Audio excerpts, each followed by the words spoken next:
नमस्कार सगळ्यांना, जय शिवराय. तर आज ना इतकं ऊन होतं दिवसभर, डायरेक्ट उन्हाळ्यासारखं ऊन, एकदम चटका ऊन लागत होतं. तर आता थोडं बरं वाटतंय. 5:30 वाजले तेव्हा कुठं अजून पण येतं जातं आहे. थोडंसं शिरळ होतं, परत ऊन येतं, पण एवढं नाही आहे. दुपारी खूपच डेंजर चटका ऊन होतं. लकीलासुद्धा आतमधून बाहेर सोडावं लागलं होतं, एवढं ऊन होतं. तर इकडं पाण्याजवळ गारव्याजवळ बसलं होतं, कारण की जे जर्मन शेपर्ड जात आहे त्यांना जास्त उष्णता चालत नाही. तर इतका आरडाओरडा करायचा, तर त्याला परत सोडावं लागलं आणि पाण्याच्या जागेवर जाऊन बसला होता तो. तर आपलं बघा, इथं पूर्ण असं शेडनेट जे आहे ते खाली आलं आहे, इथून एवढं असं सगळं. तर मला वरती ते पॅक करायचं आहे आज.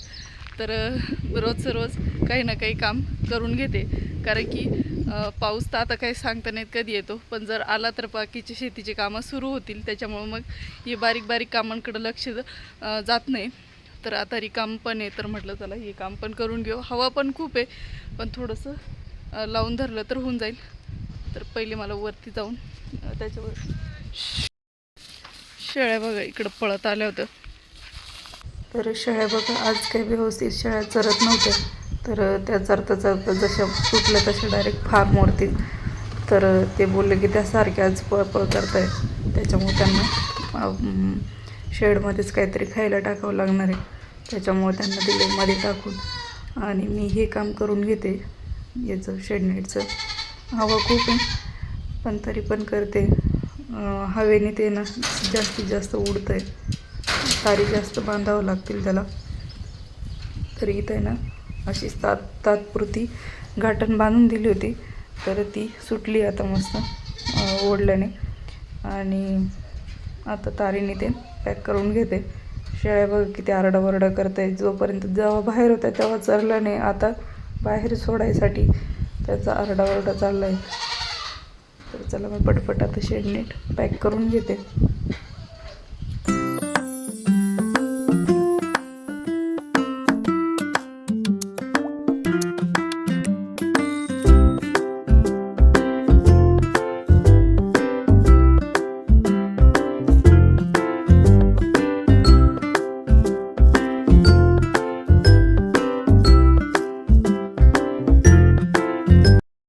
आपल्या झाडाला बघ किती मस्त फुलं आलं आहे. असं वाटतं गुलाबाच्या फुलासारखं गुच्छ होतं आहे. तर असं 4-5 पाकळ्यांचंच असतं, पण हे वेगळंच झाड आहे, वेगळंच याचं आहे. तर याला गुच्छच तयार होतो डायरेक्ट असं. एवढीच हाईट आहे, पण फुलं आले त्याला, भरपूर अशी फुलं आली. अजून उमलायची पण बाकी काही.